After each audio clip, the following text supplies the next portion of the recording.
Bismillahirrahmanirrahim. Assalamualaikum warahmatullahi wabarakatuh. Selamat bertemu kembali dengan pelajaran fisika.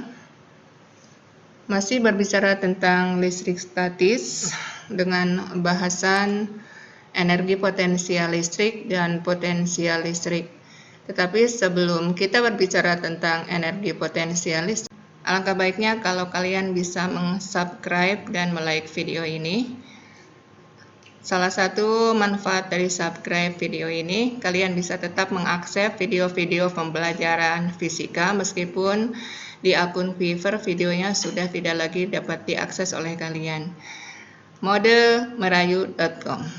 Bagaimana caranya? Sangat mudah. Ibu pikir kalian jauh lebih pintar mengenai masalah subscribe dan like.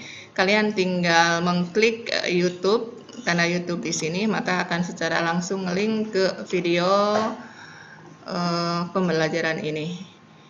Kalian tinggal subscribe dan like-nya gratis tanpa ada biaya apapun, hanya bermodalkan keikhlasan. Mudah-mudahan dengan subscribe dan like ini salah satu pendorong dan penyemangat ibu untuk tetap membuat bahan ajar ini. Semoga subscribe dan like kalian menjadi barokah ya. Terima kasih. Kita lanjut ke pembelajaran selanjutnya. Baik, kita lanjutkan. Apa itu energi potensial listrik? Jadi jika ada sebuah muatan sumber Q didekatkan dengan sebuah muatan titik uji Q dan berjarak R1. Antara Q kecil ini dengan Q besar yaitu muatan sumber, di sini akan timbul suatu gaya listrik. Jadi ada gaya yang bekerja pada Q dan Q besar. Kemudian si muatan Q tersebut, muatan uji ini berpindah tempat sehingga sekarang posisinya menjadi di R2. Nah, kalian tahu bahwa karena muatan Q ini tadi bekerja sebuah gaya dan kemudian sekarang berpindah tempat, maka otomatis si Q ini telah melakukan usaha. Seperti yang kalian tahu dari pelajaran kelas 10 bahwa sebuah benda yang di mana benda tersebut bekerja sebuah gaya dan kemudian berpindah tempat, maka dia akan melakukan sebuah usaha.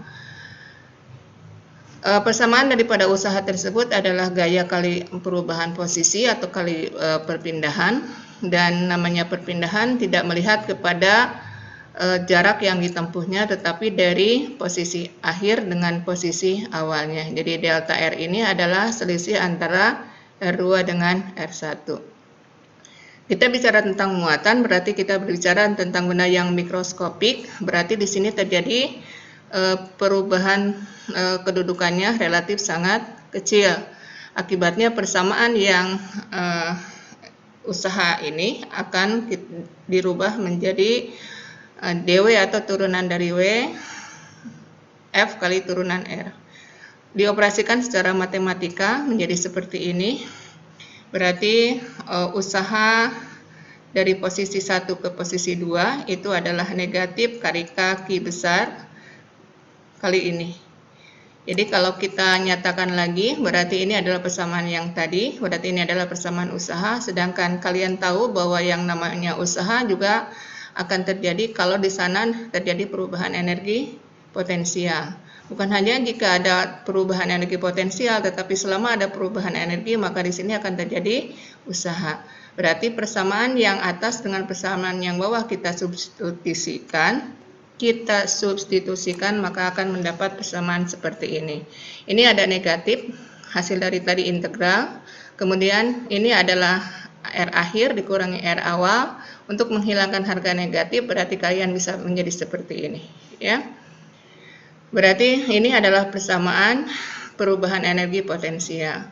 Nah, bagaimana kalau sekarang si Q ini berpindah dari satu tempat yang tadi, bukan ke tempat yang R2, tetapi berpindah tempat ke tempat yang sangat jauh. Nah, arti dari tempat yang sangat jauh tak berhingga ini artinya dia berpindah ke sebuah tempat di mana di tempat tersebut sudah tidak ada lagi pengaruh medan listrik. Maka harga R2 menjadi tidak berhingga. Sedangkan 1 dibagi tidak berhingga itu adalah sama dengan hampir sama dengan 0, bisa dinyatakan sama dengan 0. Maka tentu saja nilai energi potensial listriknya akan bisa kita nyatakan seperti ini.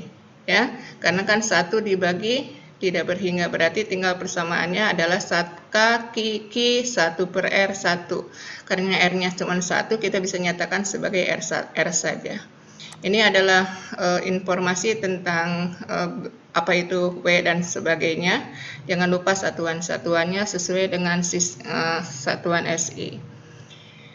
Oke, jadi apa itu energi potensial? Kalau kita simpulkan bahwa energi potensial itu adalah usaha yang dilakukan oleh suatu gaya, di mana si gaya tersebut,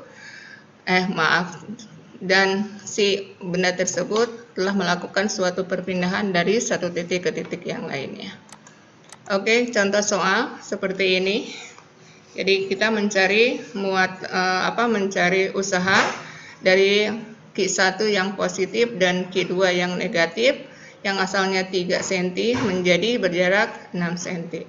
Nyatakan dulu satuannya, ya, apa yang diketahui, jangan lupa dirubah satuannya. Kemudian apa yang ditanyakannya, dalam soal ini ditanyakan usaha, tinggal kita masukkan. Kalian lihat di sini harga negatif, maka dalam rumus juga dinyatakan harga negatifnya. Ingat bahwa ketika kalian mengerjakan gaya listrik dan kuat medan listrik, harga negatif tidak dimasukkan ke dalam rumus. Mengapa? Kan harga negatifnya sudah kita nyatakan dalam gambar arah, ya. Nah, sekarang ini kenapa kita harga negatifnya masuk dalam rumus? Energi potensial seperti yang kalian pelajari di kelas 10 itu adalah besaran skalar. Dia tidak mempunyai arah, makanya harga negatifnya kita bisa gambarkan, kita tidak bisa gambarkan dalam bentuk gambar arah. Akibatnya harga negatif harus kita masukkan ke dalam harga rumus. Ya, kita masukkan ke dalam rumusnya seperti ini. Jadi negatif.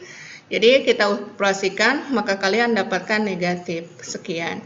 Harga negatif dalam sebuah usaha bukan menyatakan arah, tetapi menginformasikan tentang apakah dia melakukan usaha atau dia dilakukan usaha. Nah, harga di sini dinyatakan bahwa harganya negatif, berarti si muatan Q1 dan Q2 ini dia tidak melakukan usaha, tetapi dia dilakukan usaha.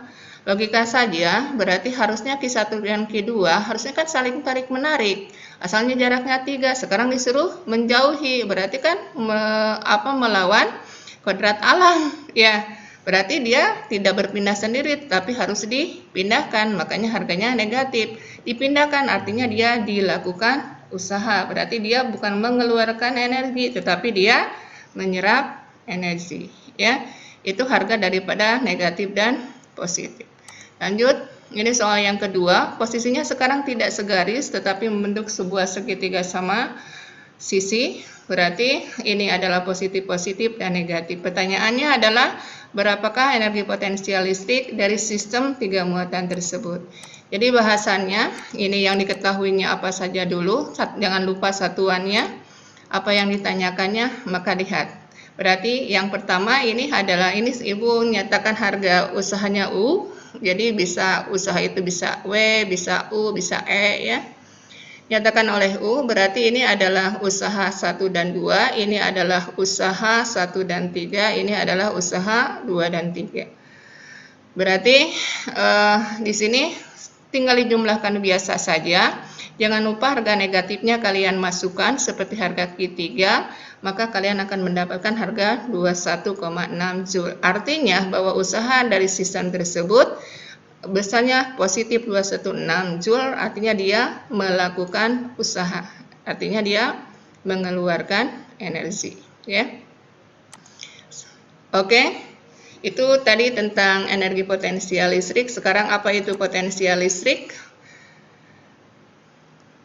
Definisi dari beda potensial listrik atau kalian biasa nyebutnya sebagai tegangan listrik itu adalah perbedaan jumlah elektron yang berada dalam suatu arus listrik, di mana satu sisi sumber arus listrik elektronnya numpuk atau banyak, sedangkan sisi lain-lain jumlah elektronnya relatif lebih sedikit. ya. Maka karena di sana ada perubahan jumlah elektron dari kedua sisi atau kedua kutub, maka di sana terjadi perbedaan potensial. Sedangkan bisa juga kita definisikan tentang potensial listrik atau beda potensial listrik, yaitu perbandingan antara energi potensial per satuan muatan. Jadi ini muatan apa? Muatan sumber apa muatan uji? Ini adalah muatan uji. Jadi kalau Q besar kita sebut sebagai muatan sumber. Jadi kalau demikian ini kita operasikan sehingga kalian mendapatkan harga Q per R. Berarti Q di sini adalah sebagai muatan sumber, ya.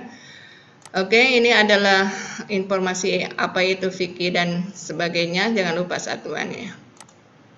Contoh nomor 1 berarti mencari harga beda potensial jika potensial di satu titik 220, di titik yang lain adalah negatif 20. Seperti kalian tahu bahwa namanya tegangan antara dua titik, antara 1 dan 2 berarti selisih dari akhir dikurangi awal. Berarti kalau demikian VAB adalah selisih antara V akhir, VB dikurangi V awal. Ini A-nya awal, B-nya akhir, ya. Jadi kita masukkan harganya, maka kalian dapat negatif 240. Lanjut. Kemudian soal nomor 2. Sekarang asal ada sebuah muatan negatif 4 milikolom. Asalnya berjarak 3 cm terhadap muatan uji. Kemudian si muatan ujinya tersebut digeser sejauh 2 cm. Berarti sekarang jarak si muatan uji terhadap muatan sumber 2 cm apa 5 cm? Bukan 2 cm tetapi 5 cm karena asalnya 3 digeser 2 menjadi jaraknya menjadi 5. Hati-hati, ya.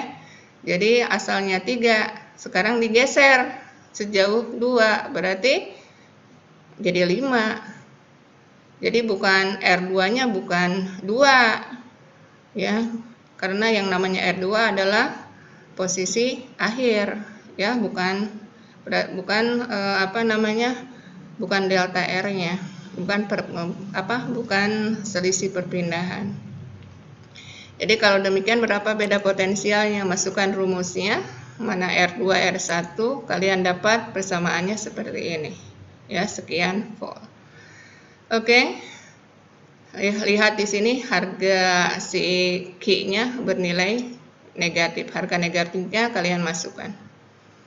Lanjut untuk soal nomor 3. Ini soal nomor 3 sama seperti soal pada waktu kalian mencari kuat medan listrik total. Sengaja Ibu kasih contoh yang sama, besarannya sama. Cuman beda sedikit, yaitu kemarin kalian mencari berapa kan besar kuat medan listrik total. Kalau sekarang kalian mencari berapa besar potensial listrik total, ya. Jadi sengaja biar kalian bisa membedakan yang kayak bagaimana kuat medan listrik dan yang kayak bagaimana potensial listrik. Oke, jadi sekarang ini yang A-nya yang negatif, B-nya positif. Karena soal tadi berbicara tentang dua pertanyaan.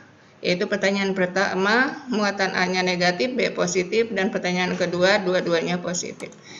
Sama seperti kemarin, berarti ini A dan B, kemudian ada sebuah titik, ini jaraknya 4, berarti jaraknya 6. Kalau kemarin mencari E, maka kalian gambarkan arahnya. Kalau sekarang kita tidak bisa gambar karena memang tidak punya arah.